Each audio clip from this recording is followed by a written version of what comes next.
Good morning प्लेसेंट class. हम आपका unit 11 some P block elements study कर रहे हैं। इसमें हमने बोरोन फैमिली को ऑलरेडी स्टडी कर लिया था। आज हम कार्बन फैमिली को आगे स्टडी करेंगे। Group 14 elements are known as carbon family. Different members of the family are carbon, silicon, germanium, tin and lead. Carbon is 17th most abundant element by mass in the earth crust. In elemental state, it is available as coal, graphite and diamond. Silicon is second most abundant element on earth crust. सबसे ज़्यादा हमें मिलता है oxygen element जो most abundant है। Second number पे जो हमारे पास मोस्ट अबंडेंट एलिमेंट होता है that is your silicon. Germanium exist only in traces. Tin occurs mainly as cassiterite SnO2 की फॉर्म में ये मिलता है और लेड मिलता है गैलेना PbS की फॉर्म में। नाउ द जनरल प्रॉपर्टीज, सबसे पहले है electronic configuration. Outer electronic configuration होती है इन एलिमेंट्स की NS2 NP2, जैसे कार्बन की 2s2 2p2, सिलिकॉन की 3s2 3p2, जर्मेनियम की 4s2 4p2, लेड की 5s2 5p2 एंड टिन की होती है 6s2 6p2। Second is covalent radii. There is considerable increase in covalent radii from carbon to silicon. Therefore, silicon to lead, a small increase in radius is observed. This is due to presence of completely filled D and F orbital in heavier members.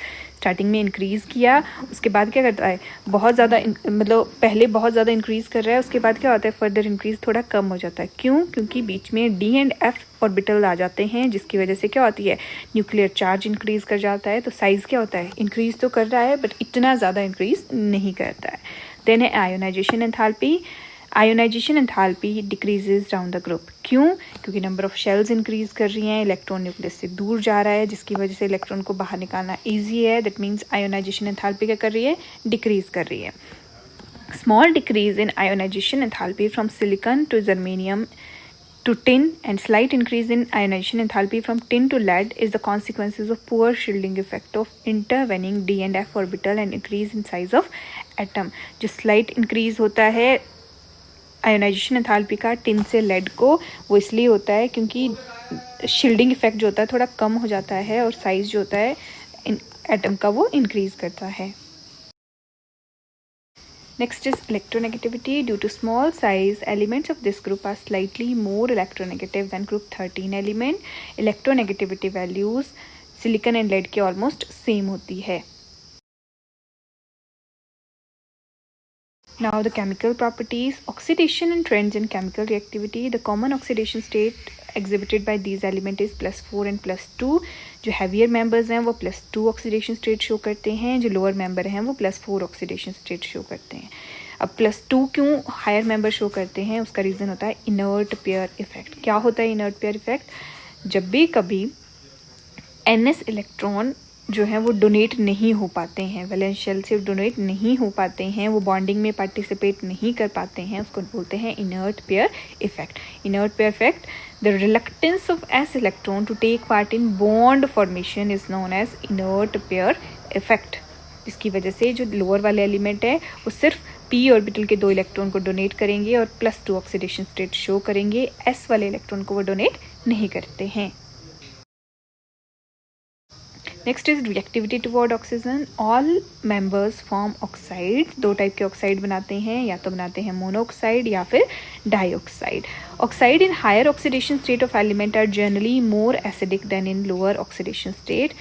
CO2 SiO2 GeO2 ये सारे acidic हैं, जबकि SnO2 and PbO2 जो हैं वो amphoteric nature के होते हैं। इसके अलावा जो मोनोऑक्साइड्स हैं वो जैसे कार्बन मोनोऑक्साइड है वो न्यूट्रल है, जर्मेनियम ऑक्साइड जो है एसिडिक है, और बाकी tin oxide and lead oxide क्या हैं एम्फोटेरिक नेचर के हैं। Then next is reactivity toward water. These are not affected by water. Tin decomposes steam to form dioxide and dihydrogen gas. Tin water के साथ react करके tin oxide and hydrogen gas liberate करता है। Lead is unaffected by water probably because of protective oxide film formation. Next is reactivity toward halogens. Halogens के साथ combine करके ये MX2 and MX4 type के हैलाइड्स की formation करते हैं। Most of MX4 are covalent in nature, exceptions are SNF4 and F4 which are ionic in nature. जो stability of die halide है वो इंक्रीज करती है डाउन द ग्रुप. CCl4 को छोड़ के अदर जो टेट्राक्लोराइड्स होते हैं वो ईजिली हाइड्रोलाइज हो जाते हैं बाय वाटर. क्यों?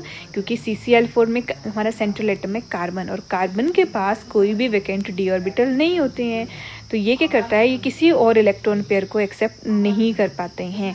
इसके अलावा जैसे SiCl4 है, उसके पास वैकेंट डी ऑर्बिटल हैं, तो वो इलेक्ट्रॉन पेयर को एक्सेप्ट करता है और इजीली हाइड्रोलाइज हो जाता है. तो अगर आपको क्वेश्चन आता है why CCl4 can not be hydrolyse whereas SiCl4 can be hydrolyse, तो आंसर क्या होगा? Carbon do not have vacant d orbital, therefore it can not extend its valency beyond 4, therefore it can not be hydrolysed. Now the allotropes of carbon. Carbon exhibit many allotropic forms. Both ये crystalline और amorphous form में exist करता है. Diamond and graphite जो इसकी main two जो crystalline form है जो वेल नोन है. In 1985 third form of carbon known as fullerene was discovered. सबसे पहले diamond. It has a crystalline lattice. In diamond each carbon atom undergo sp3 hybridized and linked to 4 other carbon atom by using hybridized orbital in tetrahedral fashion. अब एक carbon 4 bond बना सकता है और sp3 hybridised होता है ये diamond में 4 बॉन्ड बना सकता है, और डायमंड में इसने 4 ही बॉन्ड बनाए हुए हैं, जिसकी वजह से इसके एटम जो है वो फ्री नहीं है मूव करने को, और कार्बन जो होता है वो हार्ड होता है. क्योंकि एटम फ्री नहीं है मूव करने को, दैट मीन्स वो हार्ड होगा और साथ में क्योंकि फ्री इलेक्ट्रॉन नहीं है तो ये होगा bad conductor of electricity. The structure extends in space and produces a rigid 3-dimensional network of carbon atom. It is very difficult to break extended covalent bonding and therefore diamond is the hardest substance on earth. Use कहाँ होता है? It is used as abrasive for sharpening hard tools, in making dyes, in manufacturing tungsten filaments for electric light bulbs and in jewelry में हम diamond का use करते हैं. Second allotrope is graphite. It has a layered structure and layer are held by van der Waals forces and distance between two layers is 340 picometer.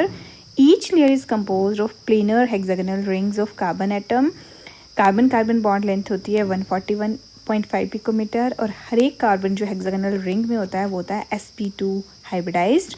अब graphite में क्या हुआ, एक कार्बन बना सकता है 4 बॉन्ड, बट क्योंकि sp2 हाइब्रिडाइज्ड है दैट मीन्स जिसने बॉन्ड बनाया है सिर्फ 3, मतलब एक इलेक्ट्रॉन फ्री है. अब एक इलेक्ट्रॉन फ्री होने की वजह से पहला ये सॉफ्ट होता है, दूसरा इलेक्ट्रॉन फ्री होने की वजह से ये इलेक्ट्रिसिटी कंडक्ट करता है, यानी कि ग्रेफाइट एक सॉफ्ट नेचर का होगा और साथ में इलेक्ट्रिसिटी कंडक्ट करेगा.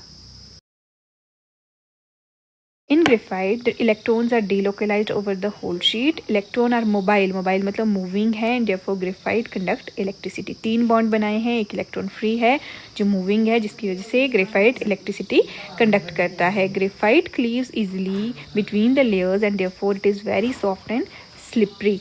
जो ये इसके बीच में weak van der Waals forces हैं वो इजीली ब्रेक कर जाती हैं, जिसकी वजह से ग्रेफाइट जो होता है वो बहुत सॉफ्ट होता है और स्लिपरी होता है. इसके अलावा हम जो ग्रेफाइट है इसी रीज़न से क्योंकि स्लिपरी है तो इसको एज अ लुब्रिकेंट यूज़ करते हैं इन machines. Third allotrope of carbon is fullerenes. It was made by heating of graphite and in an electric arc in the presence of inert gases such as helium or argon.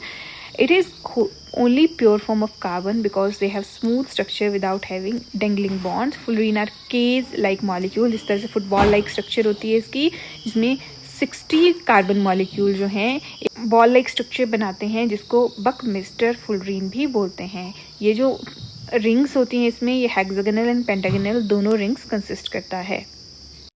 That's all for today. इसके साथ आपके P block elements खत्म होते हैं. Next lecture में हम next chapter start करेंगे.